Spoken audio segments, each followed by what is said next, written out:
For most people, Christmas arrives not as a season of wonder, but as a season of financial anxiety.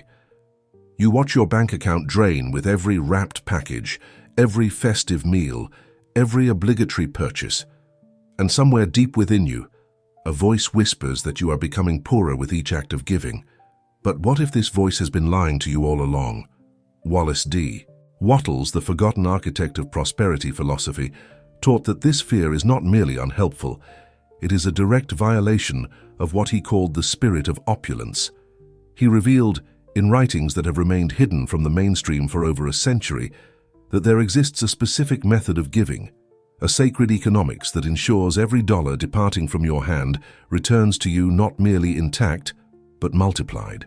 What if everything you believed about holiday spending was inverted? What if Christmas, far from being a drain on your resources, represented the single greatest investment opportunity of your entire year? Consider for a moment the emotional landscape of your holiday experience. There is a weight that settles upon your shoulders as December approaches, a creeping dread that masquerades as festive obligation. You purchase gifts not from the overflowing fountain of generosity, but from the shallow well of social expectation. You give because you must, because others expect it, because failing to give would invite judgment and disappointment. And beneath every transaction, there lurks the specter of scarcity, the quiet, gnawing fear that you are depleting something finite, something precious, something that may never be replenished. This is the pain that Wattles understood with penetrating clarity, the pain of giving from emptiness rather than abundance. The ancient wisdom that Wattles resurrected tells us something that contradicts every instinct the modern world has taught you. We have been conditioned to believe that giving creates loss, that every dollar spent is a dollar surrendered, a subtraction from our total wealth. But Wattles taught the opposite truth. Giving creates a vacuum, a sacred space that the universe itself is compelled to fill. This is not metaphor or wishful thinking. It is the very mechanics of how abundance operates in this reality. However, and this distinction is absolutely crucial, the multiplication only occurs when you give with what Wattles termed the certain attitude. If you give with fear clutching your heart, you lose. If you give with the spirit of increase radiating from your being, you gain beyond measure. The promise I extend to you today is nothing less than a complete transformation of your relationship with holiday giving. You are about to learn the Christmas law of circulation, a principle so powerful that it can transmute your festive spending from a source of financial burden into a generator of future wealth. This is not about spending less or being miserly with your affections. This is about understanding that money, like all forms of energy, operates according to immutable laws, and those who understand these laws can make them work in their favor. By the end of this teaching, you will possess the knowledge to enter the new year not depleted and anxious, but positioned on the crest of an abundance wave that you yourself have set in motion. What you are about to receive is not mere philosophy or hopeful speculation. This is the physics of generosity, the science of circulation, the mathematical certainty that governs the flow of all resources in this universe. Wattles did not discover these principles through idle contemplation. He observed them operating in the lives of those who prospered and those who languished, and he distilled these observations into laws as reliable as gravity itself. The pact I make with you now is this.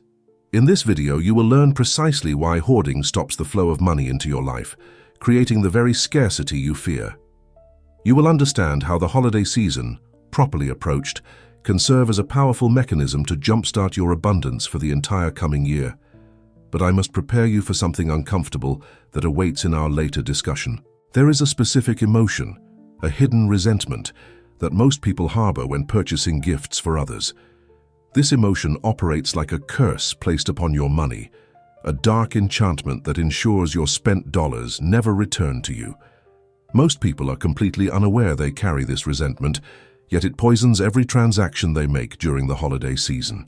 I will reveal this wealth blocker in part 4 of our teaching, and when you recognize it within yourself, you will understand why your giving has failed to generate returns in years past. If you are ready to align yourself with the laws that govern prosperity, If you are prepared to transform your understanding of giving from loss to investment, then I invite you to declare your intention now. Write in the comments below the words, "I give to receive."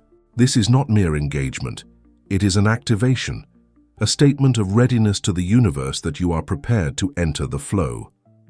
Those who make such declarations publicly often find that the very act of commitment begins to shift their circumstances. The masters understood that words carry creative power, and your comment becomes the first act of circulation in this new paradigm. Let us now descend into the foundation upon which all wealthy giving rests. At the very core of Wallace philosophy lies a conception of the divine that differs radically from the punishing, withholding deity that many have been taught to fear. For Wattles, God, or what he often termed the formless substance, is fundamentally and eternally the great giver. This is not one attribute among many. It is the essential nature of the creative force that underlies all reality. The universe does not hoard its treasures. The sun does not calculate how much light it can afford to release. The earth does not ration the abundance that springs from its soil. The very nature of existence is perpetual, unlimited giving, a continuous outpouring of energy, life, and resource that knows no end and recognizes no scarcity. When you truly absorb this understanding, you begin to see your own relationship with money in an entirely new light. If the fundamental nature of the universe is giving, then what are you aligning yourself with when you hold on to money out of fear? You are swimming against the current of existence itself. You are attempting to dam a river that flows from an infinite source. Wattles understood that this fearful grasping does not protect your wealth, it strangles it. When you clutch your resources with white-knuckled anxiety, you are not securing your prosperity. You are signaling to the universe that you believe yourself separate from its abundance, and the universe responds by confirming your belief. Consider the profound implications of this truth for your daily financial decisions. Every time you pay for something with reluctance, every time you check your bank balance with dread, every time you give a gift while mentally calculating what you cannot now afford, you are declaring your allegiance to scarcity. And scarcity, hearing its name called, comes running to your door. The law is impersonal and exact. It does not judge your intentions or make exceptions for your circumstances. It simply responds to the vibration you emit, matching your inner state with corresponding outer conditions. The alternative that Wattles presents is not reckless spending or financial irresponsibility. It is something far more radical. It is the cultivation of an inner state of fearless circulation. When you allow money to flow through your hands freely and without anxiety, you position yourself within the great current of universal giving. You become not a dam blocking the water, but a channel through which it flows. And here is the secret that the fearful never discover. Channels do not become empty.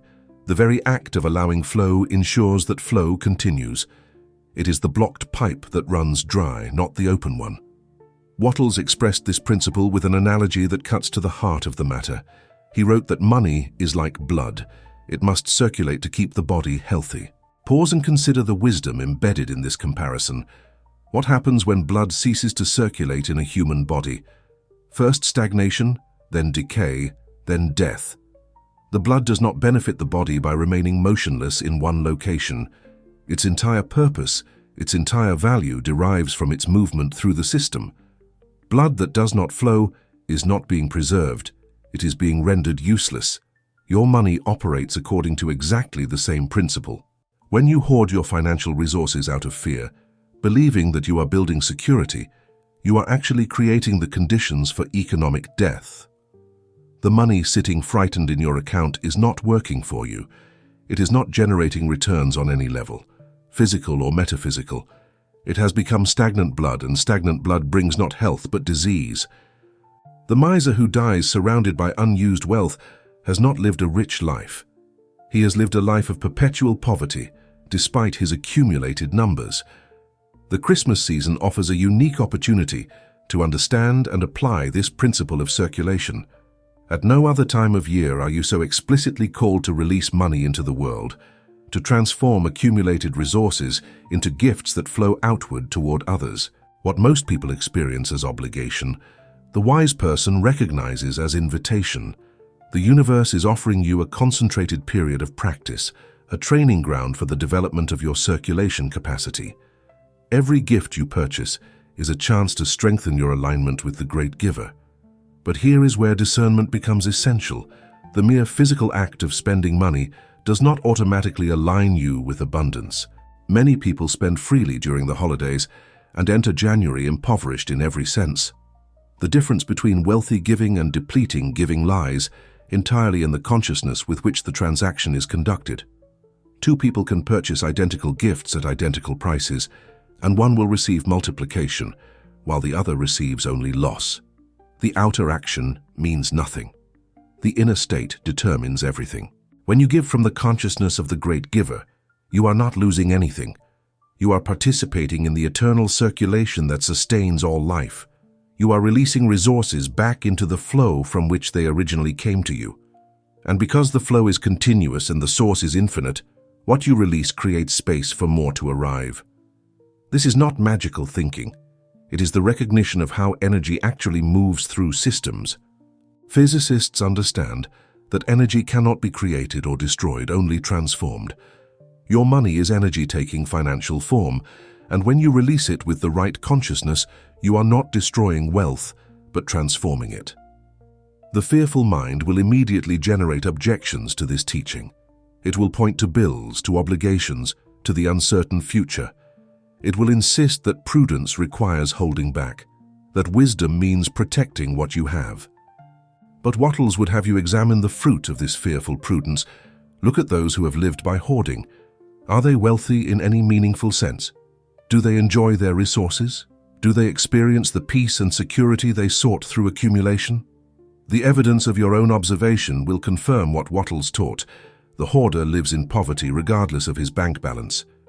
True wealth is not a number in an account. It is a state of being. It is the relaxed certainty that you are connected to an infinite source. It is the freedom to give without calculating loss. It is the joy of circulation, the pleasure of participating in the great exchange that binds all beings together. This state of being cannot be achieved through accumulation.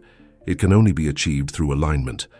And alignment with the great giver means giving as the great giver gives, freely, joyfully, without fear or hesitation. As you prepare for your holiday spending, I invite you to examine the consciousness from which you typically operate. Do you give like a spring that flows from an underground river, confident that more water is always rising? Or do you give like a canteen in the desert, measuring every drop against your fear of emptiness? Your honest answer to this question will reveal why your past giving has produced the results it has. And your willingness to transform your consciousness will determine what results your future giving produces. The great giver does not calculate. The great giver does not withhold. The great giver pours forth abundance with absolute confidence in the infinite source from which that abundance springs. When you give in this manner, you are not imitating God. You are recognizing your own nature as an extension of that divine generosity. You are remembering what you forgot when you learned to fear scarcity. You are coming home to the truth that was always within you, waiting to be activated by understanding and practice. This Christmas, you have the opportunity to experience giving not as loss but as participation in the fundamental nature of reality. Every dollar you spend with the consciousness of the great giver becomes a seed planted in infinite soil. Every gift released with joy and faith becomes an investment in your own abundance. The universe does not forget generosity. It cannot, for generosity is its very nature.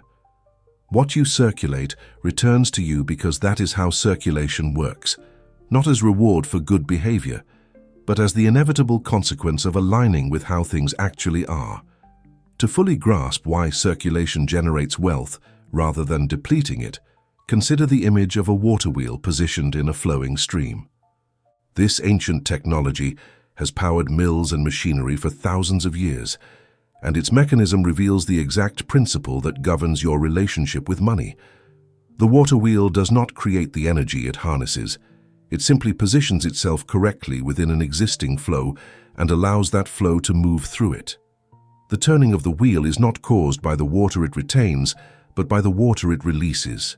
If you were to somehow prevent the water from flowing out of the wheel, the wheel would immediately cease to turn. This image deserves extended contemplation because it contains the complete teaching on wealthy circulation. Your bank account is the wheel. Money is the water. The stream from which the water flows represents the infinite abundance of the universe, what Wattles called the formless substance, that takes shape according to the demands placed upon it. You did not create this stream, and you cannot increase or decrease its flow through any action of yours. The stream simply exists, eternally flowing, waiting for wheels to be placed within it. Most people approach their finances with the assumption that they must capture and retain as much water as possible. They build dams, they construct reservoirs, they measure the water level obsessively, celebrating when it rises and despairing when it falls. What they fail to understand is that their wheel has stopped turning. The very water they have captured to protect themselves now sits motionless, generating nothing, powering nothing, serving no purpose. They have abundant water and no energy. They have full accounts and empty lives. The wise person understands that the wheel's value lies not in how much water it holds, but in how much water moves through it. A wheel through which a great volume of water flows generates enormous power. Even if at any given moment the wheel itself contains relatively little water, the flow is the source of power, not the accumulation. And here is the crucial insight. By allowing water to flow out, you do not decrease your access to water. The stream continues to feed your wheel regardless of how much water you release. In fact, the more freely the water flows through, the faster your wheel turns and the more power you generate. During the Christmas season, you have what amounts to a divine invitation to open your floodgates. The social and cultural expectations of holiday giving create a natural context for increased circulation. What most people experience as pressure to spend, the awakened person recognizes as an opportunity to spin their wheel faster. Every gift purchased is water flowing through the wheel. Every transaction conducted with the right consciousness increases the velocity of circulation. And increased velocity means increased power, increased capacity to generate wealth in the coming year. But notice carefully the qualifying phrase, with the right consciousness. The physical act of releasing water does not guarantee power generation if the wheel is poorly positioned or damaged. Similarly, the physical act of spending money does not guarantee wealth multiplication if your consciousness is misaligned. A person who spends with resentment and fear is like a wheel fighting against the very flow it depends upon. The water passes through, but instead of generating power, it generates friction and damage. This is why so many people experience holiday spending as depleting rather than enriching. The stream does not care about your feelings or intentions. It flows according to its nature, indifferent to whether you work with it or against it. But you are not indifferent to the results you experience. When you position yourself correctly within the flow, which means spending with joy, faith, and a sense of abundance, you harness the stream's power for your benefit. When you position yourself incorrectly, spending with fear, obligation, and a sense of scarcity, you experience the stream as an enemy that erodes your resources. Consider what happens to the wheel that remains fully open to the flow throughout the year. It develops momentum. Its turning becomes easier and more powerful over time. The mechanisms it drives operate smoothly and efficiently. Now consider the wheel that only opens reluctantly, that fights against every drop of water that passes through, that closes its gates at every opportunity. This wheel grinds and struggles. Its mechanisms seize and fail. It generates minimal power despite having access to the same infinite stream. Your Christmas spending is an opportunity to build momentum. Every joyful transaction adds to the velocity of your wheel. Every fearless gift increases your circulation capacity. And this momentum carries forward into the new year, creating conditions favorable to continued abundance. The person who gives freely in December often finds unexpected resources flowing to them in January, not because the universe rewards good behavior, but because they have opened themselves to receive by first opening themselves to give. The physics here is exact, even if it operates on levels that conventional science does not yet measure. Action creates reaction. Outflow creates inflow. Release creates space for receiving. These are not moral principles requiring belief. They are mechanical principles requiring only correct application. You do not need to believe in gravity to fall when you step off a cliff.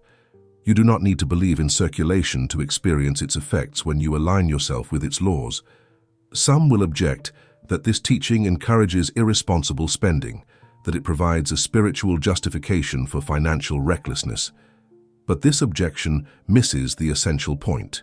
The teaching is not spend all your money, but circulate your money with the right consciousness. A person aligned with true abundance does not spend compulsively to fill an inner void. They do not accumulate possessions to prove their worth. They do not give gifts to purchase approval or avoid conflict.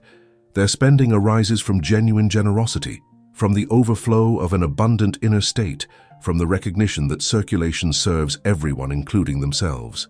The water wheel does not empty the stream to prove it is powerful. It simply allows the appropriate amount of water to flow through at the appropriate rate. There is no forcing, no straining, no anxiety. The wheel trusts the stream because it understands the stream's nature. Your trust in abundance allows you to spend appropriately without either hoarding or wasting. You give generously because you are generous. You spend freely because you are free. The outer action reflects the inner state, and the inner state determines the results. As you approach your holiday spending this year, I want you to hold the image of the water wheel in your mind. Before each purchase, ask yourself, am I opening my gates or closing them? Am I allowing flow or resisting it? Am I trusting the stream or fighting against it? Your answers to these questions will tell you what results to expect. The laws are impersonal and exact. They will deliver to you precisely what your consciousness invites. The Christmas season is not a threat to your financial well-being. It is an opportunity to demonstrate your understanding of circulation. It is a testing ground where you can prove to yourself and to the universe that you have grasped these principles. Every gift becomes a statement of your faith in abundance. Every transaction becomes a vote for the kind of financial life you wish to experience. The wheel is yours to position. The gates are yours to open or close. The stream flows eternally, waiting for you to decide what you will do with its power. Before a single gift is purchased, before any money changes hands, the work of wealthy giving must begin in the invisible realm of your consciousness. This is the teaching that separates those who merely spend from those who truly circulate. The external actions matter far less than the internal state from which they arise. The gift given from poverty consciousness remains an act of poverty regardless of its price tag. A gift given from abundance consciousness becomes a seed of multiplication regardless of its modest appearance. The preparation of your mind is therefore not preliminary to the work. It is the work itself. Wattles identified this required state with a specific phrase that deserves your deep contemplation: the spirit of opulence. This is not a mood to be generated through positive thinking or affirmation. It is a fundamental orientation toward reality, a way of perceiving yourself and your relationship to the infinite supply that surrounds you. When you operate from the spirit of opulence, you do not see yourself as a limited being struggling to survive in a world of scarcity. You see yourself as a channel for unlimited abundance, a distribution point for the universe's eternal overflow. Cultivating this spirit requires deliberate mental effort, particularly if you have spent years marinating in scarcity consciousness. The mind accustomed to lack does not transform overnight into a mind of abundance. It must be trained, guided, and persistently redirected until the new pattern becomes natural. This training begins with imagination, the deliberate construction of inner images that reflect the truth of abundance rather than the illusion of scarcity. Before you shop, you must see yourself correctly in the theater of your mind. Imagine yourself as a wealthy benefactor, regardless of your current bank balance. This is not self-deception, but self-recognition. The formless substance that fills all space lacks nothing. The creative energy that produces all wealth is infinite and eternal, and you are an expression of this substance, a focal point of this energy. Your current financial situation is a temporary condition, a snapshot of past consciousness made manifest. It does not define what you are or what you can become. When you imagine yourself as wealthy, you are not pretending to be something you are not. You are claiming something you have always been. This imaginative work must become vivid and emotionally compelling. See yourself walking through stores not as a worried customer calculating costs, but as a generous patron, distributing gifts with pleasure. Feel the relaxation in your body that comes from knowing you are connected to infinite supply. Experience the joy of giving without the shadow of fear darkening every transaction. Let these images and feelings saturate your consciousness until they become more real to you than the apparent limitations of your current circumstances. The spirit of opulence does not deny your present reality. It refuses to be imprisoned by it. Yes, your bank account may show a specific number. Yes, your bills may total a specific amount. Yes, your income may have specific limits.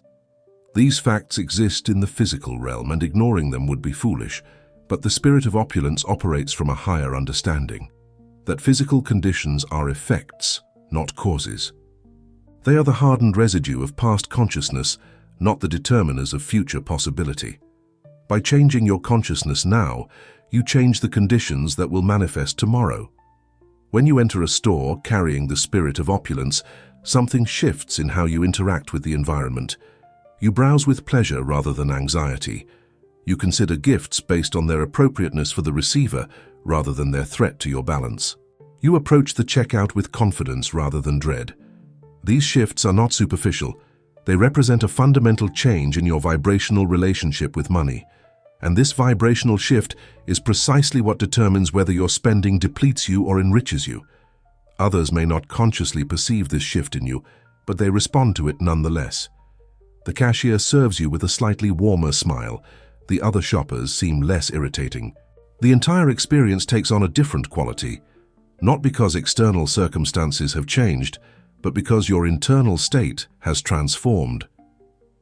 You are moving through the same world, but you are moving through it as a different person. And different people receive different results from identical actions. The spirit of opulence also protects you from the comparisons that poison so much holiday giving. When you operate from this state, you are not measuring your gifts against those of others. You are not worried about appearing cheap or trying to impress with expense. Your gifts flow from your genuine desire to increase the life of the receiver, not from your anxious need to manage perceptions.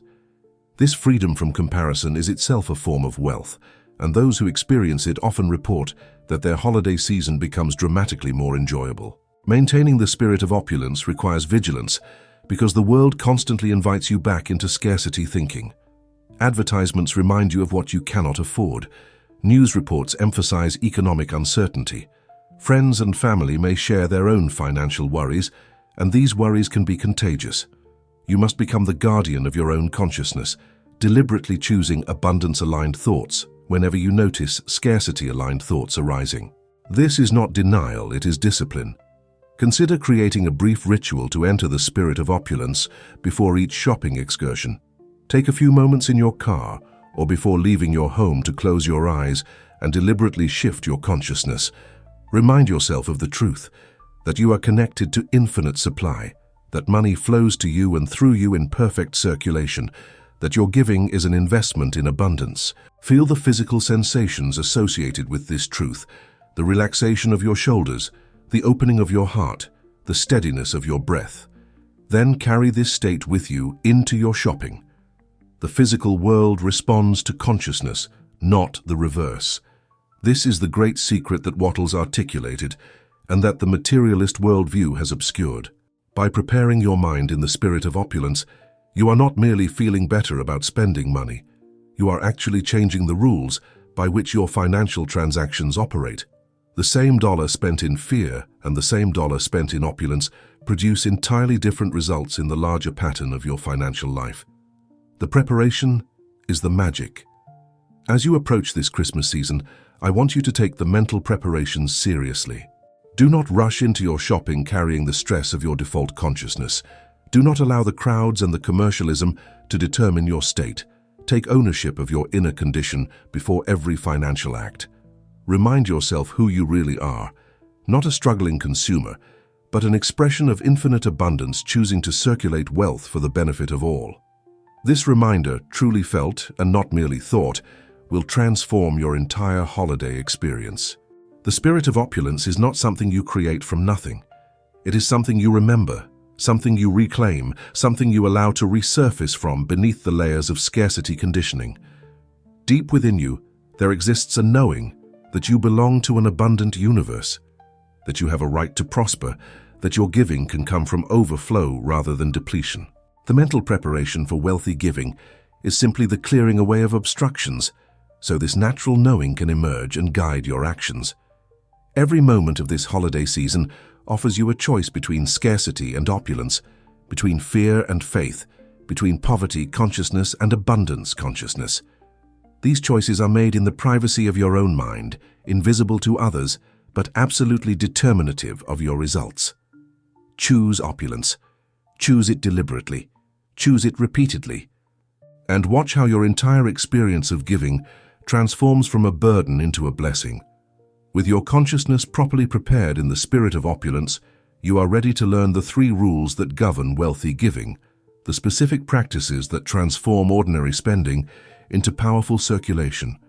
These rules are not arbitrary guidelines, but precise instructions for aligning your transactions with the laws that multiply wealth. Follow them carefully, and your holiday spending becomes an investment. Ignore them and your spending remains a loss regardless of how good it makes you temporarily feel. The first rule is deceptively simple in its statement, but profound in its application. Give without fear. When you approach the counter with your selected gift, when you see the price displayed, when you prepare to pay, this is the moment of truth. The unawakened person experiences a sinking sensation at this moment, a constriction in the chest as the number registers and the mind calculates the loss. This sinking sensation is the vibration of poverty, and it attaches itself to your money like a parasite, ensuring that the circulated funds never return to you. To give without fear means to override this automatic response with a deliberate choice. Instead of feeling the constriction of loss, you must cultivate an expansion of power. Look at the price not with a sinking heart, but with the recognition that you possess the ability to pay it. Say to yourself, internally but with conviction, I can afford this, and there is plenty more where this came from. This is not empty affirmation. This is the declaration of a truth you have already established in the spirit of opulence. You are not trying to convince yourself of something false. You are reminding yourself of something you temporarily forgot. The vibration of plenty attracts more plenty. This is not metaphor but mechanism. Your emotional state at the moment of transaction imprints itself upon the money leaving your possession.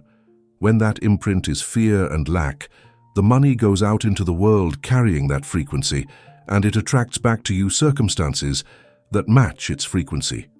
When that imprint is confidence and plenty, the money carries that higher frequency and attracts correspondingly abundant returns. You are not just spending money, you are programming energy. Practice this first rule with small purchases before applying it to larger ones. Notice the automatic fear response when you pay for coffee, for parking, for minor conveniences. These small transactions offer low-stakes opportunities to retrain your reactions. Instead of the habitual wince at money leaving your wallet, deliberately generate a feeling of power and plenty. I can afford this coffee. I choose to circulate this money joyfully. There is infinite more available to me. As this practice becomes natural with small amounts, extend it to larger purchases until your entire financial life operates from this fearless abundance. The second rule builds upon the first and adds a dimension of intentionality. Give the impression of increase. This means that your gifts should not merely be objects transferred from your possession to another's. They should be contributions to the expansion of the receiver's life. When you give a book that teaches, a tool that enables, an experience that broadens, you are not just giving stuff, you are giving increase. And the universe, which operates by the law of increase, responds by increasing you. This rule requires that you think more carefully about your gift selections. Instead of asking, what does this person want or what am I obligated to give, you begin asking, what would genuinely add to this person's life? What would expand their capabilities, their understanding, their joy? This shift in questioning transforms your shopping from an exercise in obligation fulfillment to an exercise in conscious blessing. You become a conduit for growth, not merely a purchaser of merchandise. The law that governs this principle is precise. What you give, you receive. If you give increase, you receive increase. If you give mere objects chosen without thought, you receive mere objects, things that fill space without adding value. By deliberately selecting gifts that carry the vibration of expansion and growth, you align yourself with the expanding nature of the universe itself. You become an agent of increase, and agents of increase are always increased themselves. Consider the difference between giving someone a generic item purchased hastily versus giving them something chosen with careful attention to their development and well-being. Even if the dollar amounts are identical, the energetic signature of these gifts is entirely different. The universe does not count dollars, it reads vibrations. Your thoughtful gift, chosen to increase the receiver, carries a vibration that your thoughtless gift, chosen to fulfill obligation, can never carry. And it is the vibration, not the amount, that determines what returns to you. The third rule provides the capstone to wealthy giving and transforms every transaction into a spiritual act, the silent blessing. As you complete each purchase, as you hand over the gift or tap your card, you must mentally bless the money departing from your possession. This blessing is not religious ritual, but energetic programming. You are sending your money into the world with explicit instructions: go and return to me multiplied. This practice may feel unusual at first, particularly if you have never considered money as responsive to intention. But Wattles understood what modern quantum physics is beginning to confirm. Consciousness interacts with the material world in ways that mechanistic science has struggled to explain. Your intentional blessing, delivered with genuine feeling, creates a pattern that the money carries with it. It is as if you are attaching a homing beacon to every dollar, ensuring that it knows its way back to you. The silent blessing also transforms your relationship with the transaction itself. Instead of experiencing a purchase as a loss, you experience it as a planting. Every blessed dollar becomes a seed placed in fertile soil. The farmer who plants seeds does not mourn their burial. He anticipates their multiplication. Your blessed money goes into the earth of circulation with the same promise of harvest. This reframing alone can revolutionize your emotional experience of spending. Practice the silent blessing with every transaction during the holiday season, regardless of size or importance. The coffee you buy, the gift you wrap, the tip you leave, each becomes an opportunity for blessing. Over time, this practice becomes automatic, and you find yourself moving through the financial world as a continuous source of blessed circulation. Money flows through you not randomly, but intentionally, carrying your positive imprint to all it touches and returning to you multiplied. After completing your purchases and applying these 3 rules, there remains a crucial practice for the post-transaction period. Stop tallying the cost. The ordinary person returns home from shopping and reviews the receipts, adding up the damage, calculating the impact on their budget, reinforcing the feeling of depletion. This review undoes much of the good work accomplished through the 3 rules. By returning to scarcity consciousness after the fact, you contaminate the transaction retroactively. Instead of tallying, focus entirely on the joy of the receiver. Imagine their face when they open your gift. Feel their pleasure, their surprise, their gratitude. Let this imagined joy fill your consciousness until it becomes more real than the numbers on the receipts. This joy is not mere sentimentality, it is a vibrational signal to the universe. The joy you feel in anticipation of the receiver's pleasure broadcasts the frequency of abundance, and the universe, which gives more abundance to those who feel abundant, responds accordingly. The integration of all these practices creates a complete system for transforming holiday spending from drain to generator. Mental preparation establishes the spirit of opulence. The first rule ensures fearless giving. The second rule directs gifts toward increase. The third rule blesses each transaction, and the post-practice of joy focus seals the entire process in abundant vibration. Together, these elements constitute the Christmas law of wealthy circulation, the secret that separates those who prosper through giving from those who impoverish themselves with every gift. Now we arrive at the revelation promised at the beginning of our teaching, the hidden resentment that curses your money and guarantees it never returns to you multiplied. This is the fatal mistake that undermines all the good intentions and positive practices you might otherwise employ. It is invisible to most people, buried beneath layers of social conditioning and habitual response. But once you see it, you cannot unsee it, and once you recognize it operating in yourself, you can begin to eradicate it. The mistake is giving from obligation. This is the curse that afflicts the majority of holiday transactions. You buy a gift not because you genuinely want to give to this person, not because your heart overflows with generosity toward them, but because you have to. Social convention demands it. The relationship requires it. Failing to give would create awkwardness, invite judgment, damage the connection, and so you give. But beneath the surface of your giving lies resentment. Resentment toward the person who put you in this position, resentment toward the tradition that compels you, resentment toward the money that must be spent. This resentment is poison to your circulation. It attaches itself to your money, with a grip far stronger than any positive blessing you might attempt. The universe does not hear your words, it reads your energy. And when your energy is fundamentally resentful, no amount of verbal blessing can override that fundamental frequency. Your money goes out into the world carrying the vibration of anger and lack, and it draws back to you circumstances that match that vibration. The gift given in resentment is not a seed planted, it is a curse launched. Examine yourself honestly as you review your holiday shopping list. How many of the names on that list evoke genuine warmth and excitement about giving?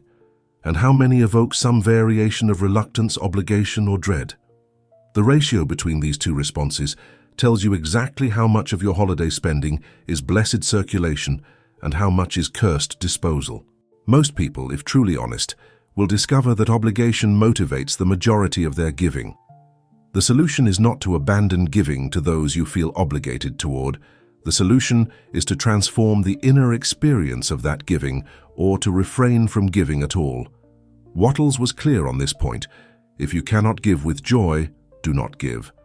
A gift given in resentment harms both the giver and the receiver. It depletes your wealth while creating energetic debt with the recipient.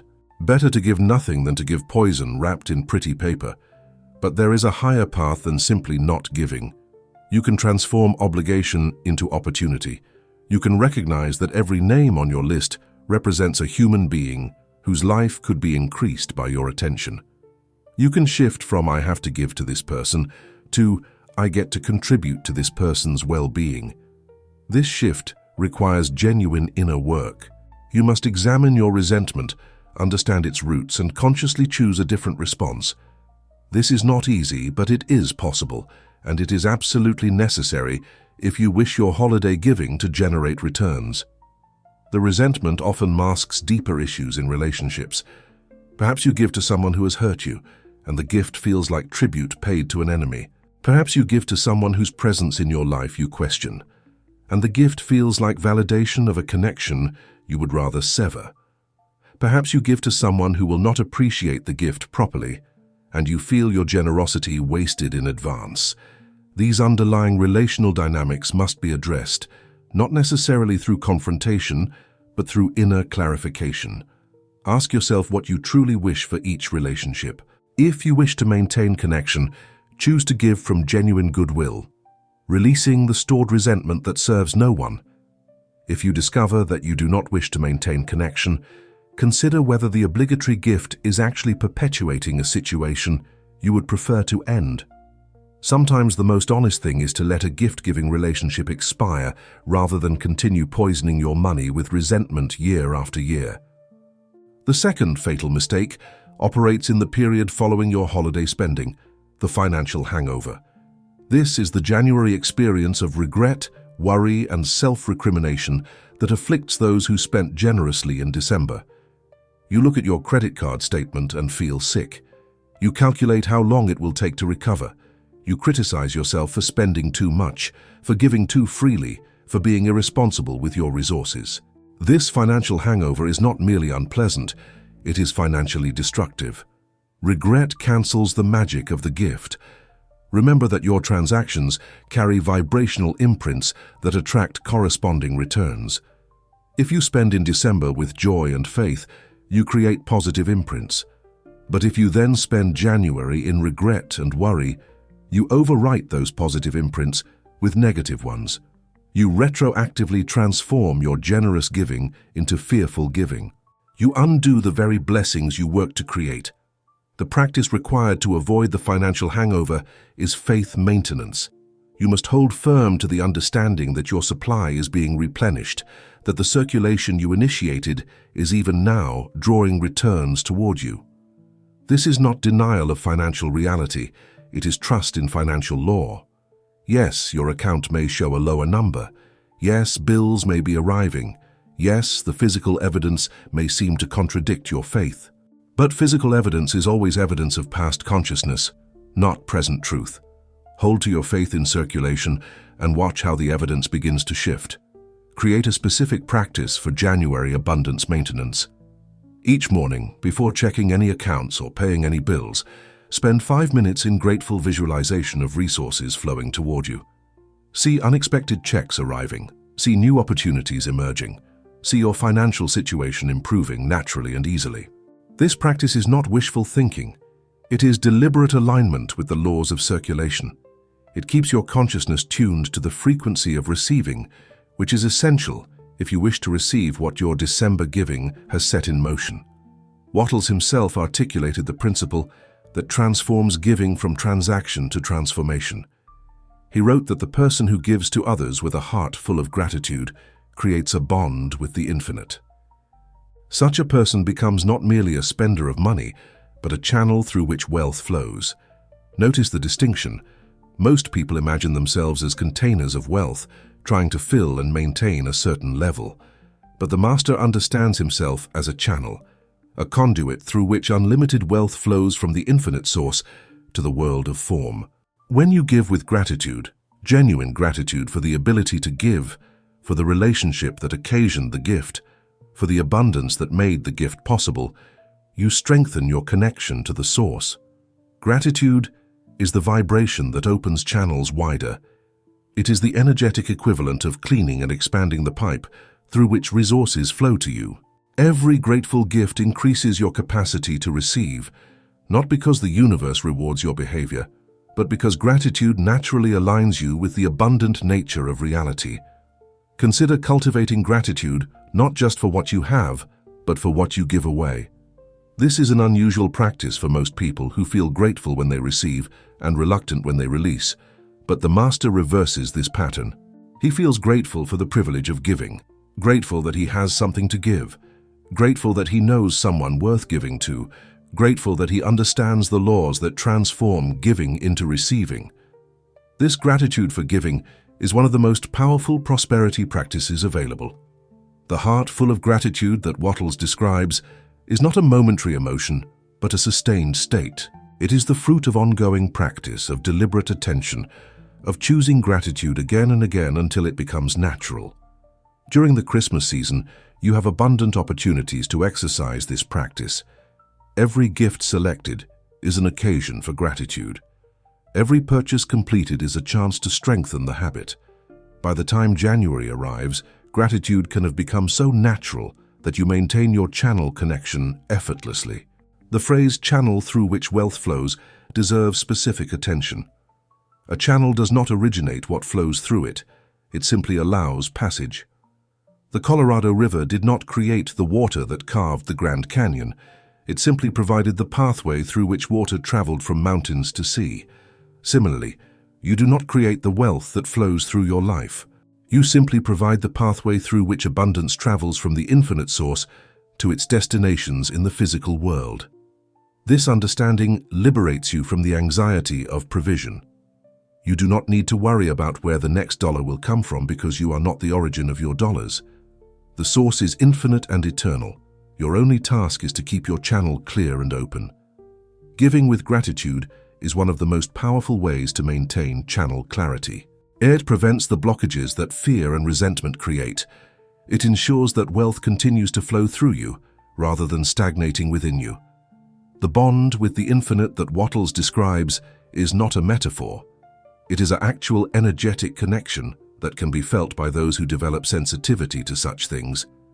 When you give in the proper spirit, you may notice a warmth in your chest, an expansion in your heart, a sense of connection to something larger than yourself. These sensations are the subjective experience of the bond strengthening. Pay attention to them. They are your guidance system, telling you when your giving is aligned with law and when it has drifted into obligation or resentment. Over time, as you practice wealthy giving consistently, you begin to notice patterns in your financial life that confirm the teachings. Unexpected resources arrive following periods of generous circulation. Opportunities appear that seem precisely designed to replenish what you gave away. Doors open that you did not know existed. These confirmations are not coincidence. They are the predictable results of aligning with the laws of circulation. The universe is not random, it is responsive, and it responds to your giving by giving to you. The master's tip for this season is to approach every transaction as a sacred act.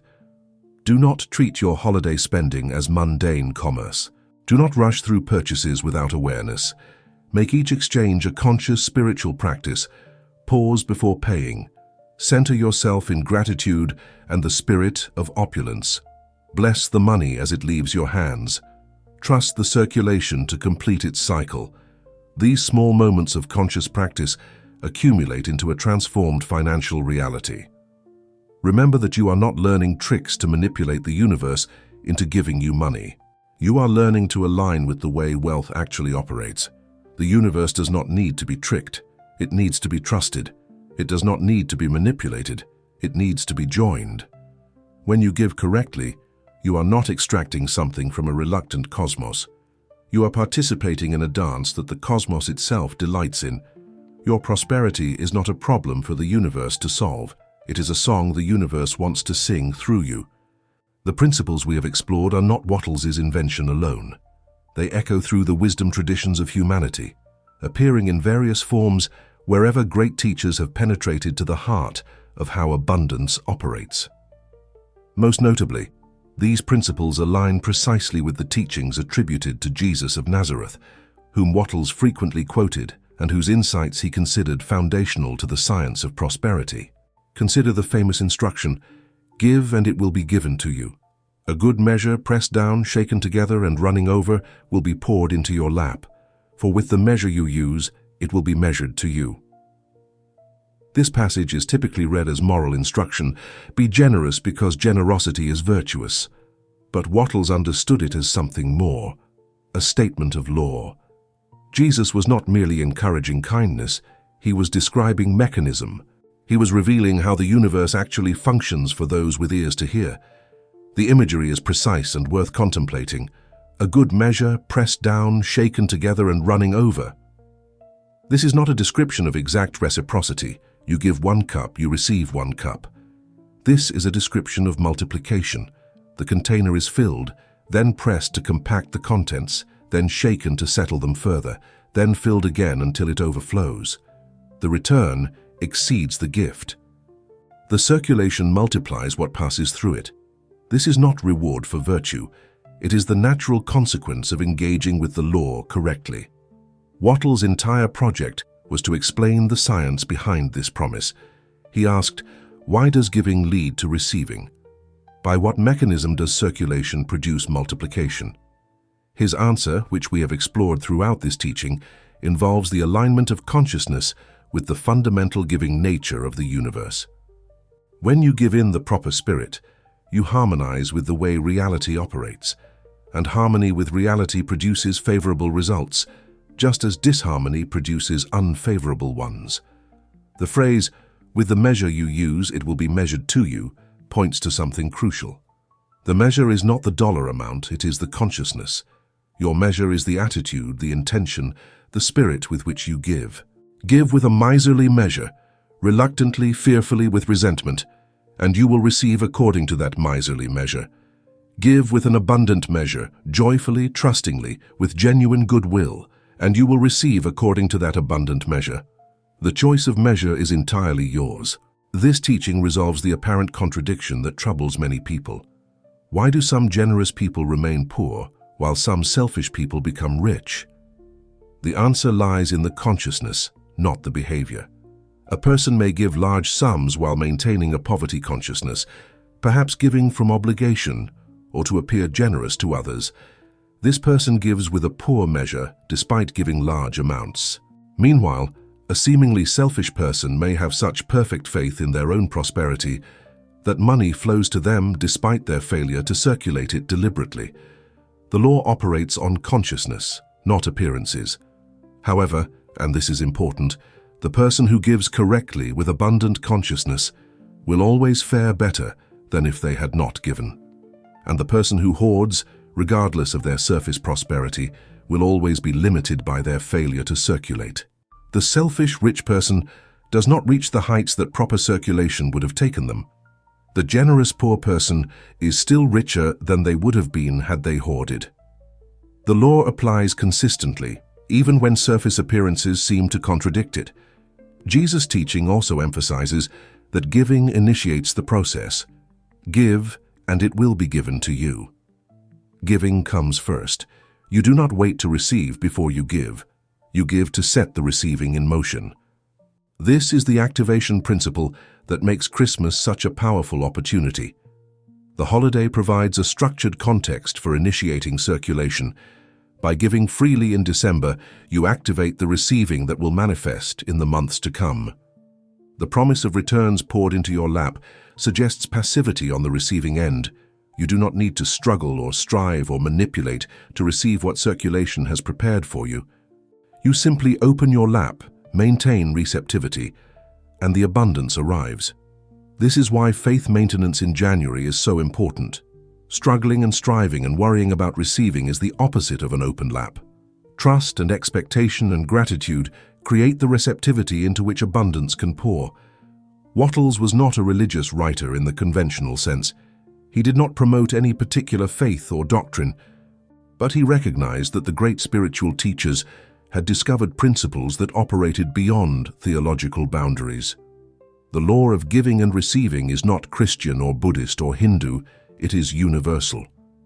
Jesus articulated it with particular clarity, and Wattles' genius was to explain why it works. Together they offer a complete teaching, the what from Jesus, the why from Wattles. This Christmas, you have the opportunity to test these principles for yourself. You need not take them on faith alone. Apply them deliberately and observe the results. Give in the spirit of opulence. Give without fear. Give for increase. Bless your money as it circulates. Maintain faith in replenishment through January. Then notice what happens in your financial life. The evidence will accumulate and your understanding will deepen with experience. These are not mere ideas. They are operational principles that prove themselves in practice. Allow me to share two contrasting stories that illustrate the principles we have discussed. These are archetypal accounts, representing patterns that repeat throughout human experience whenever the laws of circulation are engaged or violated. The first story concerns a man for whom Christmas represented everything wrong with modern society. Every December, he retreated into complaint and criticism. The commercialism disgusted him. The obligations annoyed him. But beneath these justifiable criticisms lay a deeper truth. He hated Christmas because it cost money. Every gift he purchased felt like robbery. Every dollar spent on others was a dollar taken from him. He gave, yes, because social pressure demanded it. But he gave with seething resentment, watching his account balance drop and feeling victimized by the entire season. This man's financial life remained perpetually stagnant despite his careful conservation of resources. He could not understand why. He spent frugally, saved consistently, avoided unnecessary expenses, yet prosperity never found him. Unexpected bills appeared to swallow any accumulation. Opportunities seemed to pass him by while landing on less careful people. He grew more bitter with each passing year, more convinced that life was unfair and that generosity was for fools who would end up poor. What he could not see was the role his own consciousness played in his circumstances. His resentful giving sent money into the world, carrying a vibration of anger and lack. This vibration attracted back to him experiences that matched it: bills, losses, missed opportunities. His determination to hold on to every dollar created a dam in his channel, and the stagnant waters behind that dam grew stale and diminished. He was living proof of the law's consistency, but he blamed external factors rather than recognizing his own contribution. The second story concerns a man who had even less money than the first, at least initially. He too found the commercial aspects of Christmas troubling, but instead of retreating into resentment, he decided to experiment with a different approach. He would become what he called a secret Santa, giving small amounts of money anonymously to strangers with great joy. He could not afford grand gestures, so he gave $5 here, $10 there, slipped into tip jars handed to homeless people, left in random places where someone would find them. The key difference was not the amount, but the spirit. This man gave with pure joy, expecting nothing in return, delighting in the secret blessing he bestowed on unknown recipients. He would leave a $20 bill in a library book and imagine the surprise and pleasure of whoever found it. He would overtip a struggling waitress and feel genuine happiness at her reaction. His giving was play, not obligation. It cost him money he could barely spare, but it filled him with an abundance of feeling that no amount of hoarding had ever produced. What happened next seemed miraculous to those who did not understand the law, but it was entirely predictable to those who did. In January, unexpected resources began arriving, a tax refund he had not anticipated, a small inheritance from a relative he barely knew, a job opportunity that came through a chance connection.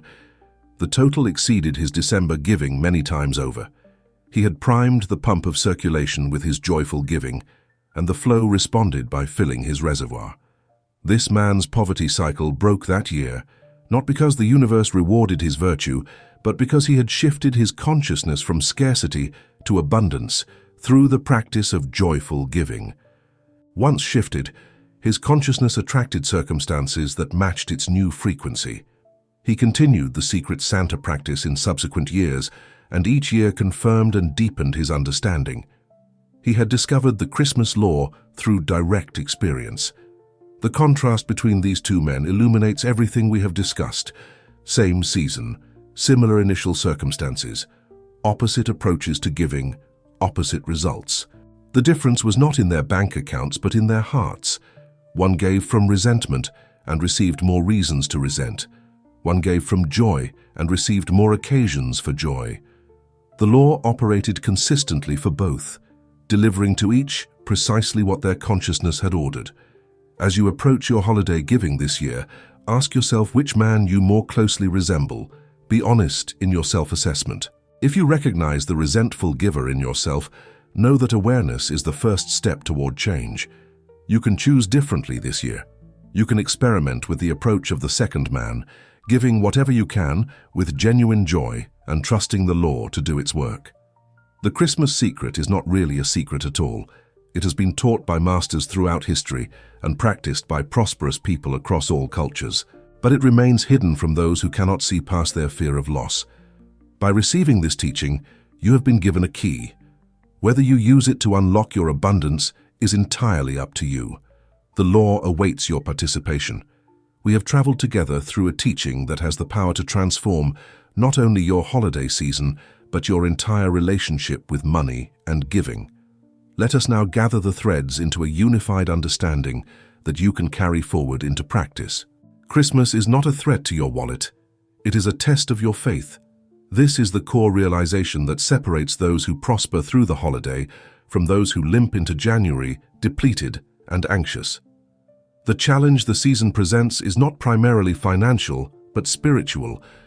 It asks, do you truly believe that you are connected to infinite abundance? Do you truly trust that circulation brings multiplication?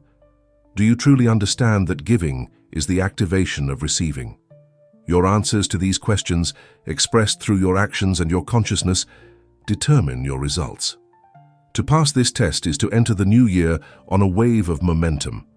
You have opened your channel. You have demonstrated your alignment with the giving nature of the universe. You have planted seeds in the fertile soil of circulation. The harvest that follows is not uncertain. It is law. By giving correctly in December, you position yourself to receive abundantly in the months that follow. This is not hope or wish, but the predictable consequence of correctly applied principle. The spirit of opulence, the 3 rules of wealthy giving, the avoidance of the fatal mistakes, the faith maintenance through January, these are your tools. They are precise and powerful when applied correctly. They cost nothing but attention and intention. They require no special circumstances or lucky breaks. Anyone, regardless of current financial condition, can begin applying them immediately and expect results proportional to the consistency and quality of their practice. The universe is not a miser guarding a limited treasury.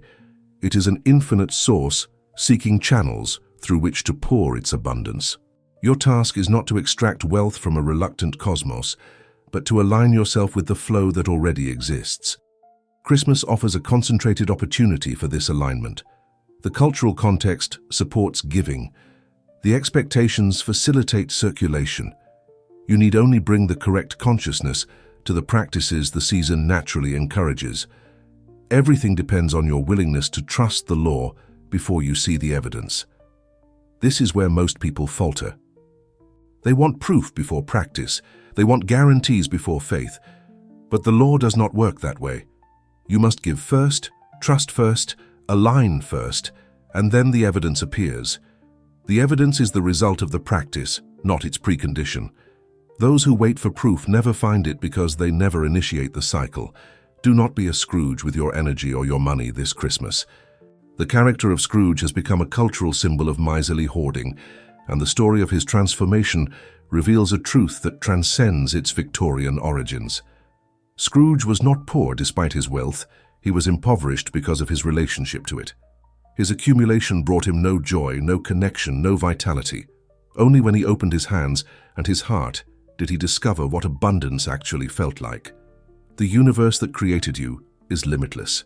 This is not spiritual poetry but physical fact. The energy that constitutes all matter cannot be created or destroyed. The substance from which all forms arise has no boundary or end. The source from which all wealth flows does not diminish through giving. When you truly absorb this truth, the fear that constrains your giving dissolves. There is no scarcity in reality. There is only scarcity in minds that have not yet awakened to how things are. Open your hands. Let the money flow out like a river. This is not recklessness, it is recognition. The river does not fear running dry because it knows the mountain snows will keep it fed. Your abundance does not depend on what you hold, but on your connection to source. When you restrict your flow, you do not protect your resources. You dam the very channel through which replenishment would come. Opening your hands is not loss. It is the precondition for continuous reception. Be the source of joy and abundance for your family this Christmas. This is your true role regardless of your bank balance. When you give from the spirit of opulence, you become a transmitter of abundance vibration to everyone around you. Your family feels it. Your friends sense it. The entire atmosphere of your holiday celebration shifts because you have shifted. You are not pretending to be abundant. You are claiming the abundance that was always yours. Watch how the universe rushes to refill your cup. This is the promise that awaits those who pass the test of giving. It is not a mystical promise requiring belief in unseen forces. It is a practical promise based on observable law. Circulation creates return. Opening creates receiving. Trusting creates confirmation. The universe responds to your generosity with generosity because that is how circulation works. Your cup runs over because you allowed it to be poured. The joy you experience when giving correctly is itself a form of wealth. Do not minimize this. Many people spend their lives accumulating money while missing the very experience that money is supposed to provide. The joy of generous giving is immediate and guaranteed. You do not have to wait for returns to feel the benefit. The act itself rewards you with a richness of feeling that no amount of hoarding can produce. Your transformation from fearful giver to joyful circulator does not happen all at once.